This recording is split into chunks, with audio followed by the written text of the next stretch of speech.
করছেন সেখানে পাহাড়ে রাষ্ট্রীয়ভাবে বৈষম্য তৈরির অভিযোগ করেছে আদিবাসী ছাত্র জনতা। সাম্প্রতিক ধর্ষণের ঘটনার সুষ্ঠু বিচার দাবি করেছেন তারা। অপরদিকে পাহাড়ের সশস্ত্র সংগঠনের সব কার্যক্রম নিষিদ্ধ করার দাবি জানিয়েছে পার্বত্য চট্টগ্রাম ছাত্র পরিষদ।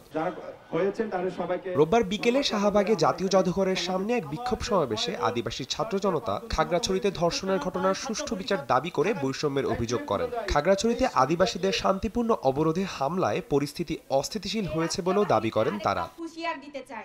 আদিবাসীদের অনেক ইস্যু গণমাধ্যমে প্রকাশ পায় না বলেও অভিযোগ পাহাড়ি ছাত্র জনতার। ন্যায় বিচার না পাওয়া পর্যন্ত আন্দোলন চালিয়ে যাওয়ার ঘোষণা দেন তারা।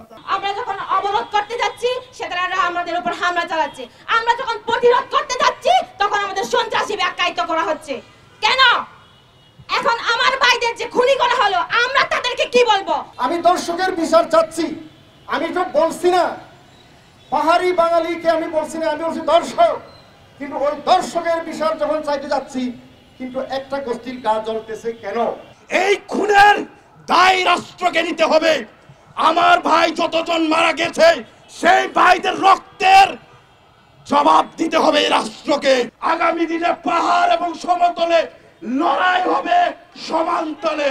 ইস্যু নিয়ে তারা অন্যদিকে রাজু ভাস্কর্যের সামনে আরেকটি বিক্ষোভ সমাবেশে পার্বত্য চট্টগ্রাম ছাত্র পরিষদ অভিযোগ করে পাহাড়ের সশস্ত্র সংগঠনগুলোকে দমন না করায় অস্থিতিশীলতা বাড়ছে। নানা বিতর্ক তৈরির চেষ্টাও দেখছেন তারা। অনতিবিলম্বে এই পাহাড়ের যে সশস্ত্র সংগঠন আছে, UPDF, JSS, KNF, mock party, UPDF সংস্কার, জেএসএস সংস্কার, ইউপিডিএফ গণতান্ত্রিক সহ যে পাহাড়ের অসংখ্য সশস্ত্র সংগঠন আছে সেই সশস্ত্র সংগঠন নিষিদ্ধ করতে হবে।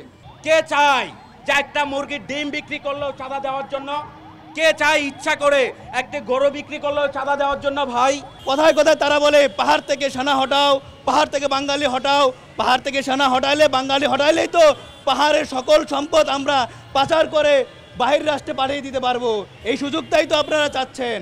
এদিকে সন্ধ্যায় জাতীয় জাদুঘরের সামনে খাগড়াছড়ির ঘটনায় আন্দোলনকারীদের উপর হামলার বিরুদ্ধে প্রতিবাদী শিল্প তৎপরতা নামে এক অনুষ্ঠানের আয়োজন করেছে আদিবাসী ছাত্র জনতা।